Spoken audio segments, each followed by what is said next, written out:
Hi guys, for today's video guys, natay tanawon karon nga video nga grabe gid makatawagin mo guys. Murag mawala gid yung problema kay agi sa yang kasuko. Natanggal na lang iyang pustiso guys.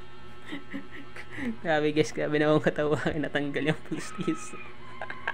Yung tipong galit na galit ka na, yung pustiso mo nalaglag. Ano ba yan natin? Yan guys, oh. Panoorin natin guys. Gani ka pamuyayaw sang isa, nagkalaapok, pati pustiso sini. Another one. Magkatawagin ka ng video guys. Pati pustiso sini.